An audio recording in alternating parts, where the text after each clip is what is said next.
Hi guys, John Florez again, and boy, this is going to be a fun one for me. It's a little personal, but there's some great music stories thrown in here too, but I think I want to recap what life has been like on Earth for me, and that includes music and other chapters. A lot of these stories I've never told hardly anybody in the past, so I don't know whether you'll enjoy them or not, but here goes. First and foremost, there's a brand new book out by Evan Chesler. He's the author, and it's called Can You Dig It? I can dig it. He can dig it. She can dig it. We can dig it. It's the Friends of Distinction's founder, lead singer, and the writer as well of Grazing in the Grass, their first gold record, Harry Elston. It's a very personal biography. It's done all in interview form, which makes it highly readable. And there's so much stuff that went on with his life I had no idea. And it's a great look at the 1960s and beyond, what was happening for entertainers and the music industry in general. A lot of touring stuff I had no idea about either. I think you will really enjoy it. So check it out at Amazon.com. It's called Can You Dig It? And it's the biography of Harry Elston, the founder of the Friends of Distinction. Okay, that said, here we go with just random thoughts summarizing my life. When I got the call to be a staff producer at RCA, it kind of really took me by surprise, and I was very young. One of the first things I did when I arrived in LA before reporting for work was I saw a psychiatrist. Now nobody knows this, but you do now. I just thought, oh my God, can I do this job? I don't know whether I can do this job. This is a lot to ask for a young man, particularly a Phoenix kind of very naive, welcome to Hollywood kind of young man. So the psychiatrist said, no problem, John, we'll make it easier on you. We'll give you 3 Valiums a day. And I said, what's a Valium? He says, it'll relax you.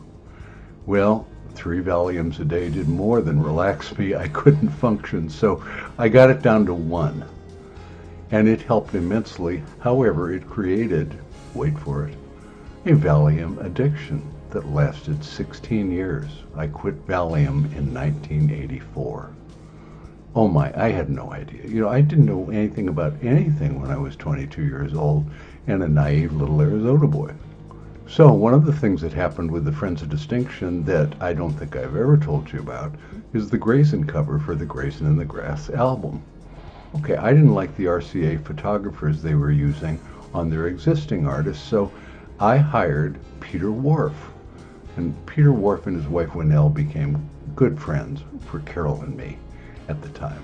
Peter was best known as a Grammy Award-winning album photographer for Herb Alpert's famous album cover, Whipped Cream and Other Delights. Here's a look at that with this model, beautiful woman surrounded by whipped cream.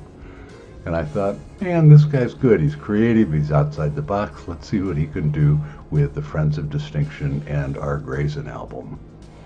So Peter took us all out beneath the Hollywood sign in the hills of Hollywood, and he took the photos. Well, when he came back with the proofs of them, I said, okay, Peter, now, can you kind of slap, and I didn't know any terminology at the time, can you make this cover look like tiny little dots so it's not just a crisp, clean photo shot? And I had seen them on other albums, and had I had any sense of anything, I would have found one and showed him what I wanted. But I didn't. What I also didn't know is the look I was looking for back in those days had to be shot with a different kind of lens that gave it kind of an artistically textured kind of look. Not a lot of texture, just some, just so it's not a plain old photo. So what I said was little dots. And a week later, Peter came in and had hand-drawn all these little square dots, a few hundred of them, for the album cover. He said, what do you think? And I thought, oh my God, I don't have the heart to tell him that wasn't what I was looking for. And on the other hand, I've never seen anything like it, so I don't know how the public will react. So let's just go for it. I'm not going to break this man's heart and have him start from scratch. So in the book Can You Dig It, the Harry Elston biography, Harry talks about what happened with all those dots on the album cover. Well, what's that all about? That's what it's all about, okay? It was an accident, a mistake, because John Boy didn't know what he was doing. Okay, and you already know about the second album, the Highly Distinct album. I've talked about that before because Jim Brown had withheld Jessica Cleaves from the album shoot. We had flown up from LA and our cover shoot was supposed to be out at Sausalito, and Jessica Cleaves was somewhere with Jim Brown, their manager, the group's manager. And so we didn't have the full Friends of Distinction, and we flew back home empty-handed, except for some very dark nightclub shots the night before. That's why we have a dark, kind of indistinct, highly distinct album cover. Okay, and also at the same time, after the Grayson album shipped, and we ended up with 2 gold records in 1969, Grayson in the Grass and Going in Circles, by the time the next year came around, 1970, it was time for the Grammy Board of Directors to provide nominations for best records in their given categories. So we had immense success, both pop and R&B, with Grayson in the Grass and Going in Circles. Now, if the Grammy nomination committee is going to look for an R&B song, they're probably going to take Going in Circles, because that's almost, in the African American community, a classic. Well, Joe Reisman called me into his office and said, "I have some bad news for you, son." He always called me son. Okay, well, what's the bad news?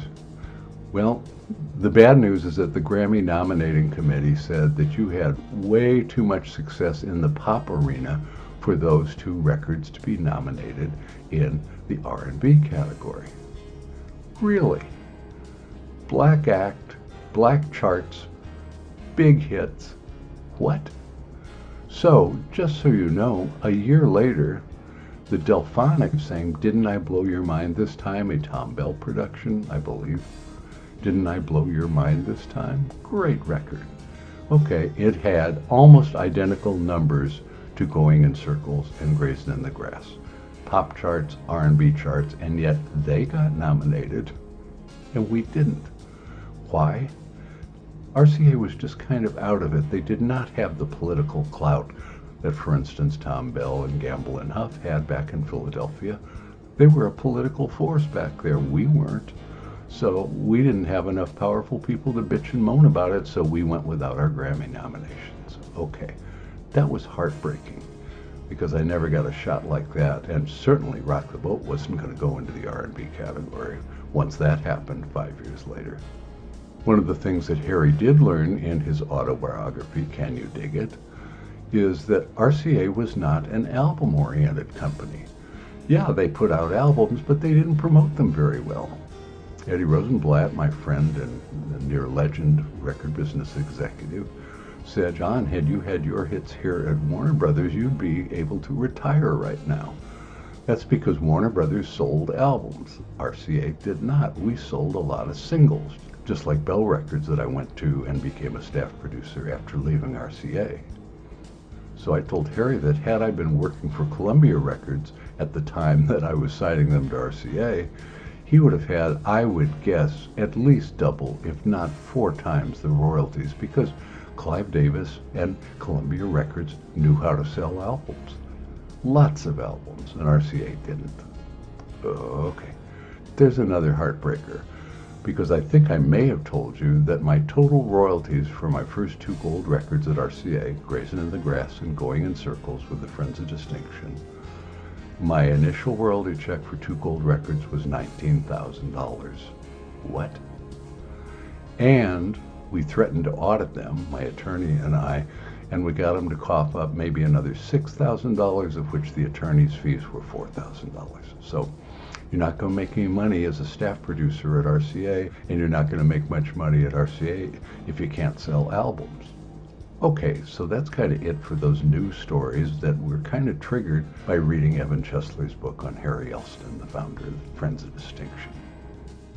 So now let's move along to just a very personal story that happened when I was working as a staff producer at RCA, and I was still new at the job.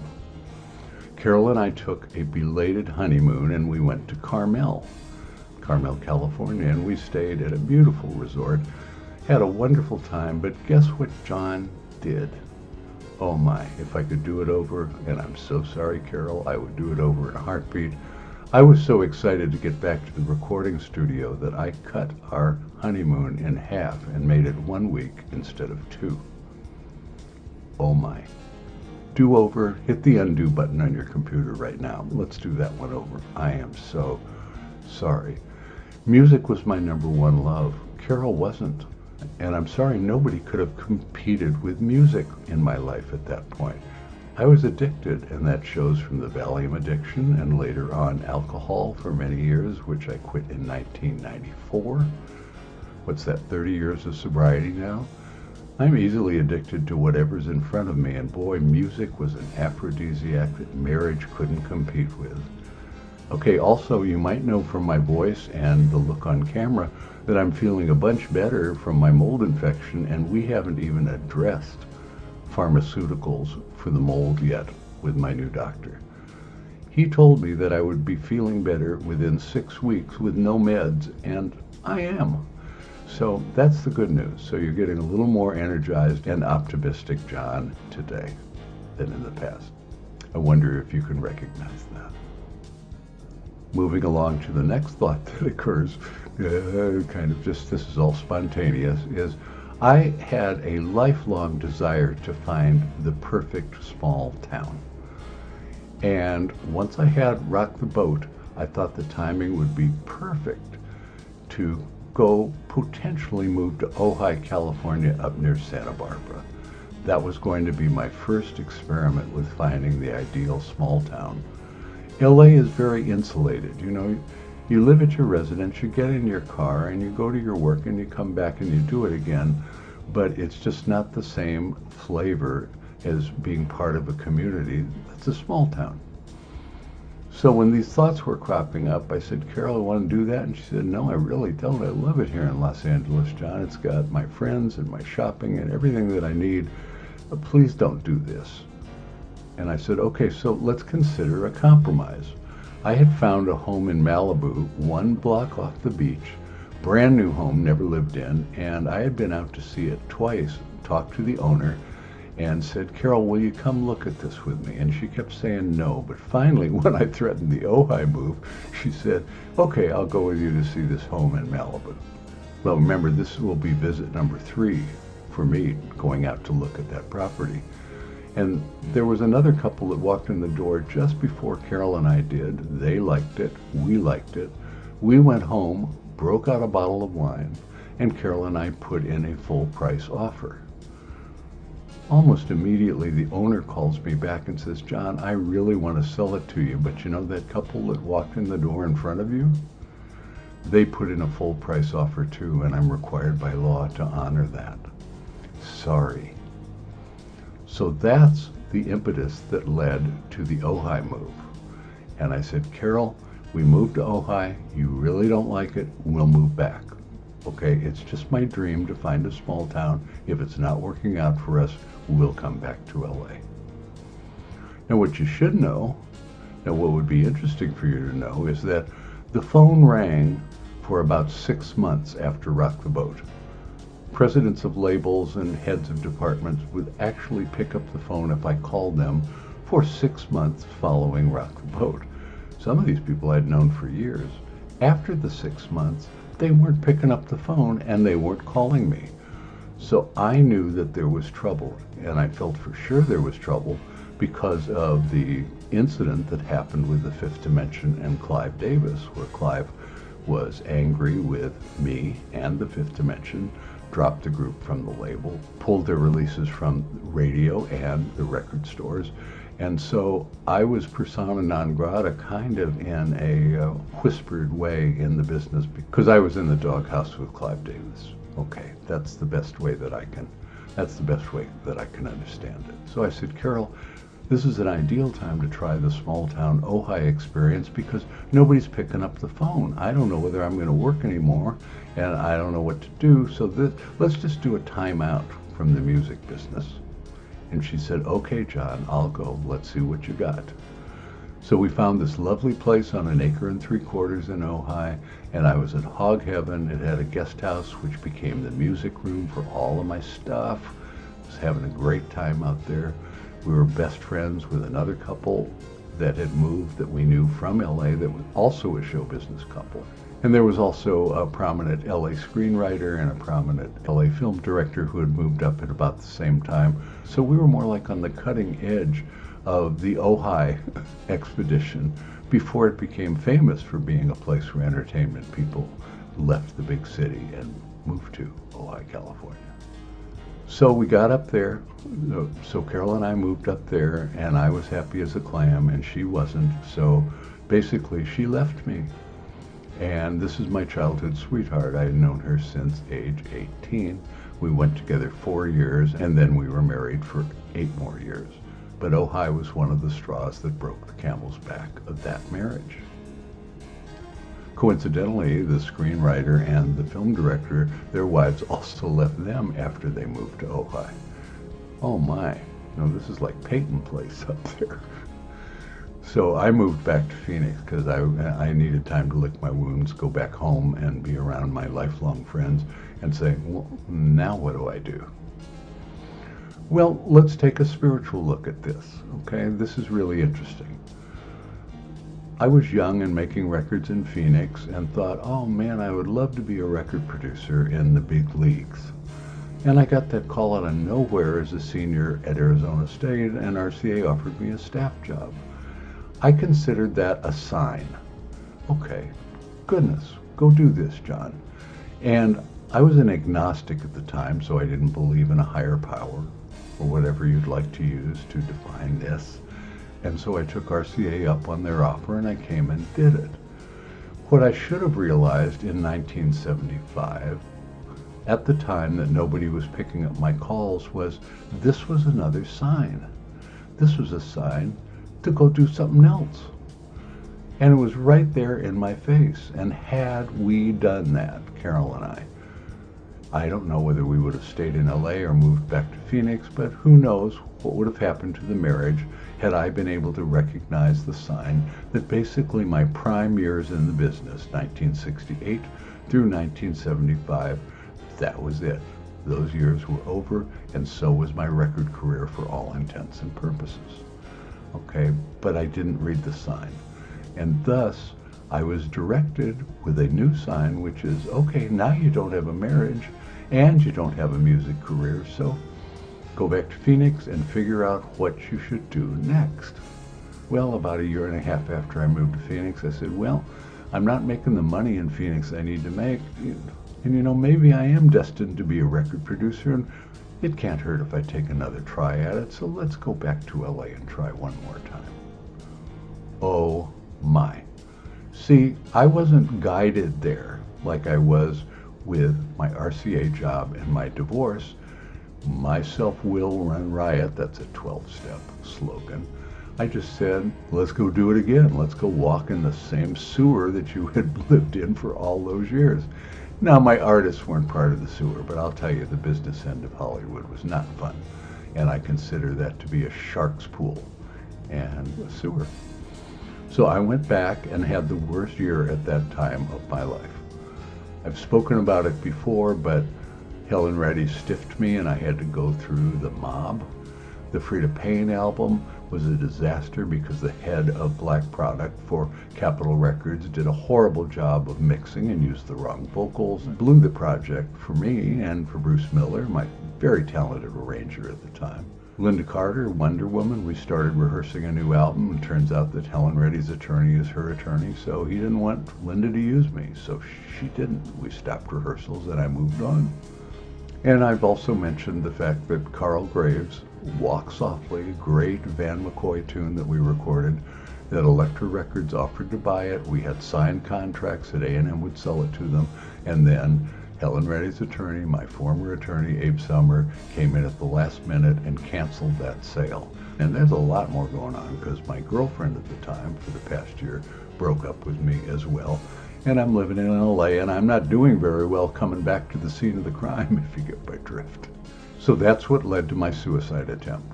I've had one suicide attempt in this lifetime, and trust me, I won't do that again. But I was so depressed, all those music events that happened prior to Ohio, Clive Davis and others, that I took 2 bottles of Valium and 12 hours of tequila, wrote a note and said, I'm out of here. Bye-bye. Turns out it didn't work. I woke up the next morning, went to a therapy appointment and said, you should have known better, doctor. You should have known I was this bad. And he said, John, you're not supposed to die yet. Come in. Let's talk some more. So we did. And he was right. Retrospectively, he was right. I wasn't ready to die yet. So another 12-step phrase is, let's just see what God has in mind. So I went back to college. I went to University of California, Northridge, took more of my mass communications courses, and I was 4 hours shy. That's one science class or math class shy of my bachelor's, which I didn't get because RCA had pulled me my senior year at Arizona State. Having accomplished that, I got in the car, came back to Phoenix, and said, let's reevaluate my life again. Let's see what's going to happen next. Let's see what signs, let's see where the energy takes me. So I did that, got back home, went immediately to Arizona State University and said, okay, here are my transcripts from Cal State Northridge. I got one class to go. Sign me up. And they said, well, John, it doesn't work that way. That will work at Cal State Northridge, but here, if you're starting over, you've got 2 more years of classes to take to get your bachelor's. And I said, no thank you, bye-bye. So you guys, now it's obvious I've been ranting on so long that this is at least a multi-part series where I'm going to have to wrap up my life, maybe a little quicker from this point on, but this is going on too long. So let's call it a day with this chapter right now, and I'll get back to you with the next one as soon as I can. And as always, thank you so much for watching. I really enjoy your comments, both positive and negative. Really, it creates a great dialogue, sometimes within the community. You go to the A&M blog and talk about Karen Carpenter. Wow, there's quite a dialogue going on over there. So I appreciate all your feedback. I know that some people have offered to promote my site, and I don't want it promoted.